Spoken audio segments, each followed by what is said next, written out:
गरमागरम, कुरकुरीत आणि चमचमीत, अगदी रसरशीत, खमंग आणि जिभेवर रेंगाळणारी भाकरवडी. नमस्कार मंडळी, स्वातीज रेसिपीमध्ये तुमचं मनापासून खूप खूप स्वागत.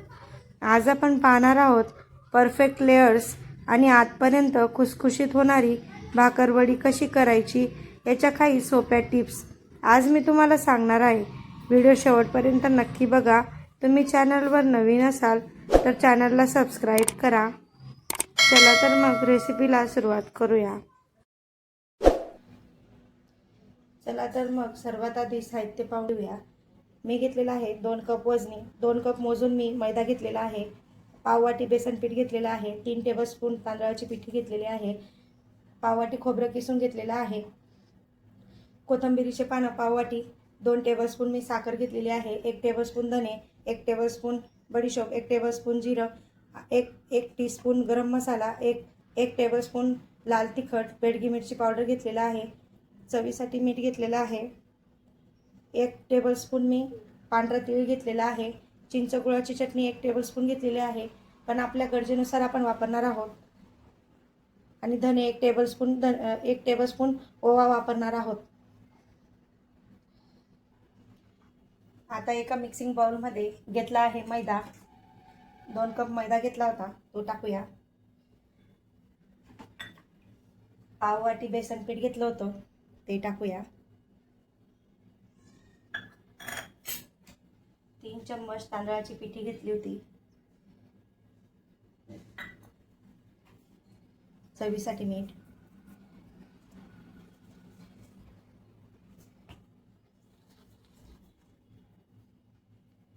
ओवा, याला छान मिक्स करून घ्यायचं आहे.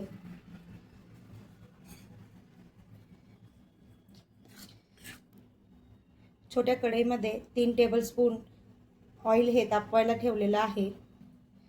तेल हे छान धूर निघेपर्यंत कडकडीत तापून घेतलेलं आहे. या पिठाला मोहन देऊन घेतलेलं आहे. आता हे पीठ चमच्याच्या साहाय्याने मिक्स करून घेऊ, कारण हात लावायचा नाही. तेल खूप कडकडीत आहे म्हणून हात भाजू शकतो, म्हणून चमच्याने आधी सुरुवातीला सर्व मोहन पसरून घ्यायचं आहे. आणि या सगळ्या पिठाला मोहन लागलं पाहिजे याची काळजी घ्यायची आहे, कारण पिठाला मोहन जर व्यवस्थित लागलं तर आपली भाकरवडी ही कुरकुरीत आणि खुसखुशीत होते.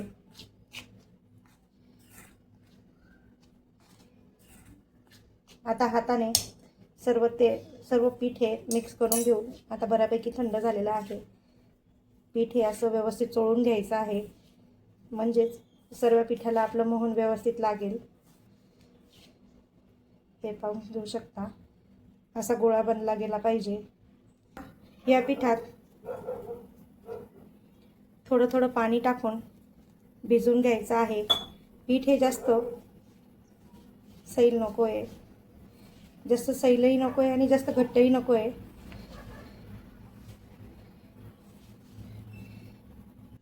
हे बघू शकता, आपलं पीठ हे छान भिजून तयार आहे. हे बघा, पीठ हे जास्त सैलही करायचं नाही आहे आणि जास्त कडकही करायचं नाही. सैल केलं तर आपला भाकरवडीचा रोल हा व्यवस्थित करता येणार नाही. आता हे पीठ आपण 20 ते 25 मिनिटे झाकून ठेवूया. जास्त पण ठेवायचं नाही झाकून, कारण पीठ हे जास्त सैल होईल. यामध्ये आपण सर्व हे मसाले भाजून घेणार आहोत. पॅन गरम झाल्यावर पॅनमध्ये घालायचे आहेत धने, बडीशोप आणि जिरे. गॅस हा कमीच ठेवायचा आहे आणि आपण आता कमी गॅसवर 2 मिनिटं धने, जिरे आणि बडीशोप भाजून घेऊया. धने, जिरे आणि बडीशोप भाजल्यामुळे याची चव भाकरवडीला एकदम खमंग अशी लागते. आता आपण हे काढून घेऊया. आता यामध्ये घालूया तीळ. 1 ते 1.5 मिनिटं भाजून घेऊया.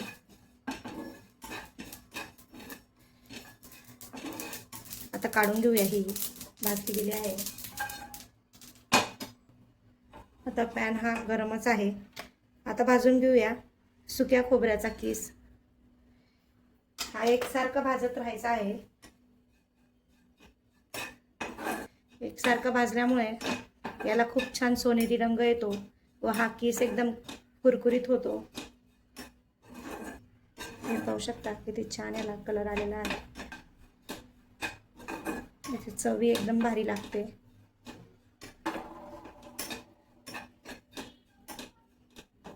आता आपण काढून घेणार आहोत. छान लालसर भाजला गेला आहे. आता सर्वात आधी आता वापुसून घ्यायचा आहे. म्हणजे की काय होतं, आपण आता कोथिंबीरीची पानं भाजणार आहोत. आता हा वेगळ्या प्लेटमध्ये आपण काढून घेतलेला आहे खोबऱ्याचा किस. याला बाकीच्या मसाल्यांमध्ये मिक्स करायचा नाही. आता यामध्ये आपण घालूया कोथिंबीरीचे पानं.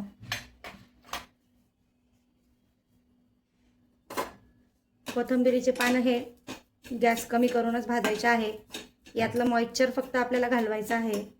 मॉइश्चर कमी झालं की आपण हे खोबऱ्याच्या प्लेटमध्ये काढणार आहोत. आता हे आपण काढून घेणार आहोत खोबऱ्याच्या प्लेटमध्ये. गॅस आता बंद करूया. आता सुरुवातीला मिक्सरच्या भांड्यात आपण हा मसाला, तीळ, धने, बडीशोप आणि जिरं हे आपण एकत्र करून घेऊया. आणि हा मसाला पहिले काढून घेऊ मिक्सरमधनं.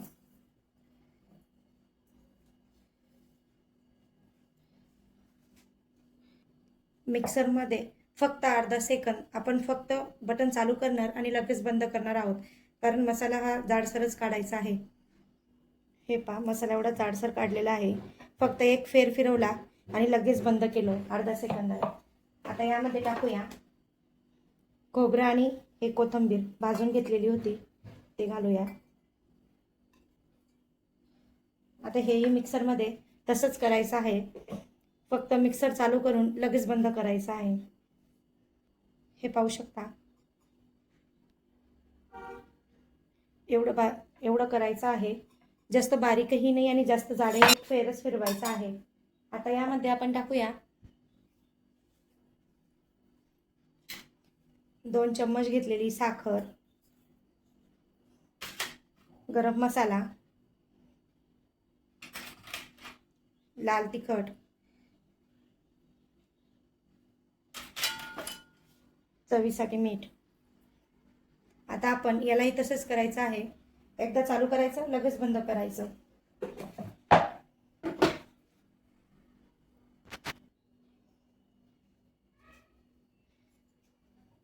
आता ह्या प्लेटमध्ये आपण हा मसाला काढून घेणार आहोत. बघा, भाकरवडीच्या मसाल्याला किती छान असा रंग आलेला आहे. आता या मसाल्यामध्ये अगदी थोडीशी चिंच गुळाची चटणी आपण टाकणार आहोत. थोडी टाकायची आहे, जेणेकरून हिला ओलसरपणा येईल आणि व्यवस्थित हा मसाला मिक्स करून घ्यायचा आहे. चिंच गुळाची चटणी यासाठी टाकायची आहे, हा मसाला कोरडा असतो आणि आपण हा भाकरवडीमध्ये भरला तर बाहेर निघू नये. याच्यामध्ये थोडं चिंच गुळाची चटणी टाकून मिक्स केलेलं आहे. भाकरवडी बनवणं सगळ्यात सोपं आहे. फक्त हा मसाला रेडी करता आला म्हणजे भाकरवडी एकदम सोपी आहे. आता आपण हा मसाला रेडी करून घेतलेला आहे. आता 20 मिनिटानंतर हे पीठ छान मुरलं गेलेलं आहे, बघू शकता. आता आपण याचे छोटे छोटे गोळे तयार करू आणि भाकरवडी करण्यासाठी घेऊ. आता याची छान पोळी लाटून घेऊया. थोडा मैदा लावलेला आहे मी.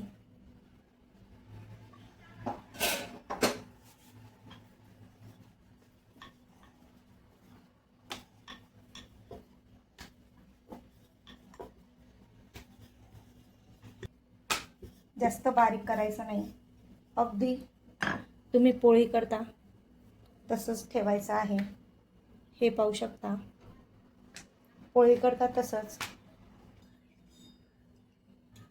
आता ही पोळी लाटून झाल्यानंतर पोळीला अर्धा चम्मच चिंच गुळाची चटणी सर्व पोळीला लागेल एवढी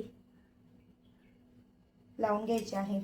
जास्त चटणी लावल्यामुळे आणि हाताने पूर्ण पोळीला पसरून घ्यायची आहे, जास्त चटणी लावल्यामुळे होईल काय, आपली भाकरवडी ही नरम होऊ शकते. फक्त हा मसाला यावर बसावा म्हणूनच आपण चटणी लावणार आहोत.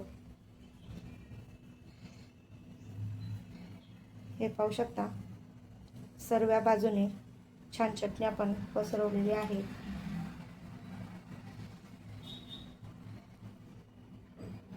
आता याच्यावर मी चटणीचाही व्हिडिओ टाकलेला आहे.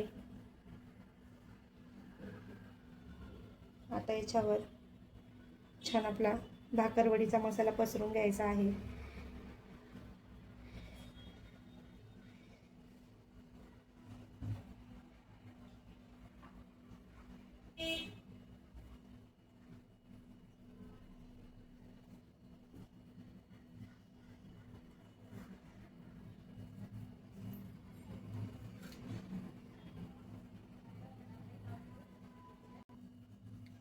हे बघू शकता, छान असा थोडा हलका हाताने प्रेस करायचा आहे, म्हणजे आपला मसाला छान चिपकेल. आता या कडांना थोडं पाणी लावायचं आहे.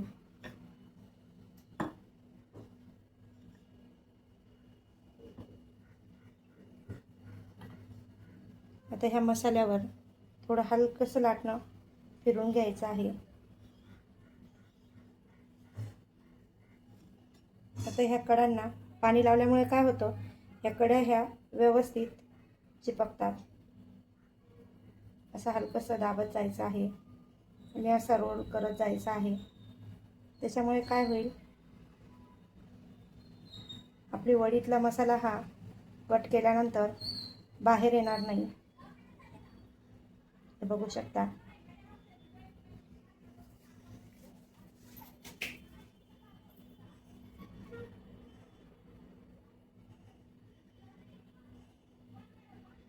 हे बघा,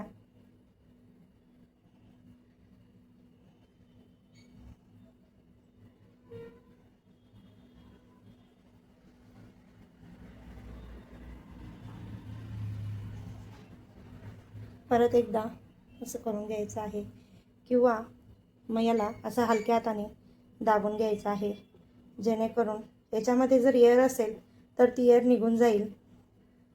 एअर असल्यामुळे काय होईल, आपण जेव्हा या वड्या कट करू तेव्हा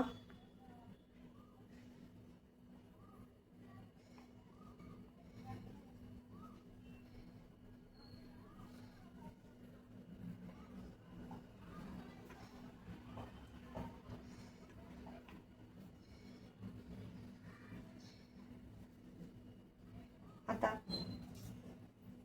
2-2 बोटी एवढा आपण कट करून घेऊ.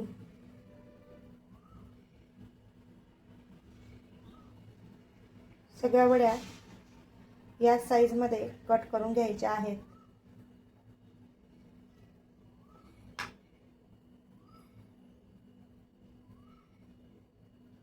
म्हणजे असं दाबूनही करू शकता, किंवा असं दाबल्यामुळे काय होतं, हा मसाला बाहेर निघणार नाही आणि आपल्या वड्या खूपच छान येतील. याचप्रमाणे बघू शकता किती छान वड्या आपल्या आलेल्या आहेत. याचप्रमाणे आपण बाकीच्याही करून घेऊ. हे पहा, आपल्या आता भाकरवड्या रेडी आहेत. आपण आता ह्या तळून घेऊया. तेल गरम करायला ठेवलेलं आहे. बघू शकता, बाहेर पाऊस आणि इथे खमंग अशी भाकरवडी तळायला घेतलेली आहे. किती छान योगायोग आहे हा.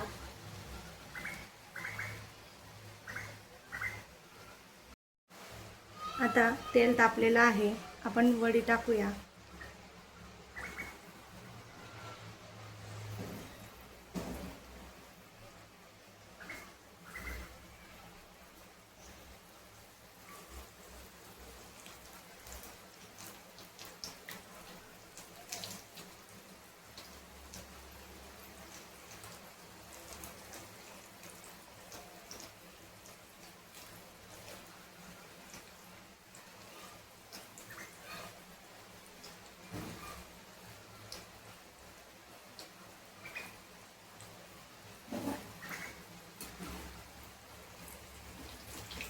आता उलटून घेऊया.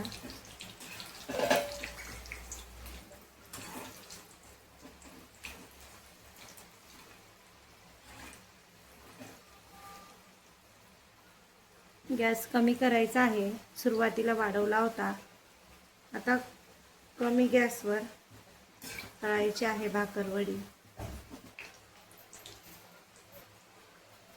भाकरवडी तळताना थोडं काळ तरी सारण बाहेर हे निघणारच आहे. जे बाहेरच्या लेअरला लागलेलं असतं तेच सारण फक्त बाहेर निघतं.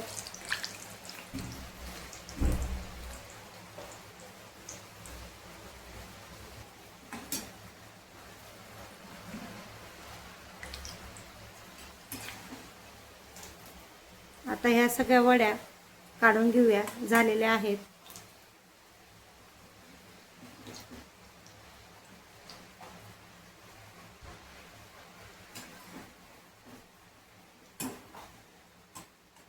याचप्रमाणे सगळ्या वड्या आपण तळून घेऊया.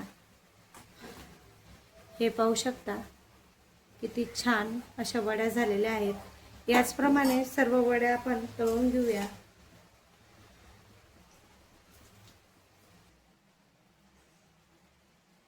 हे पाहू शकता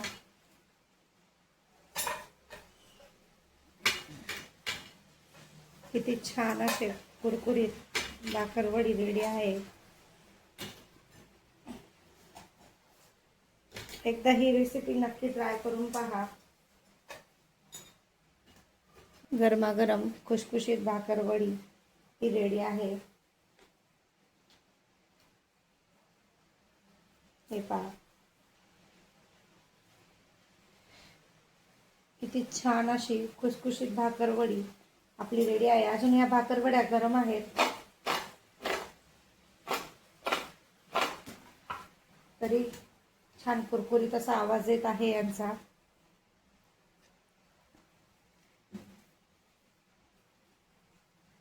किती छान खुसखुशीत भाकरवडी आपली तयार झालेली आहे.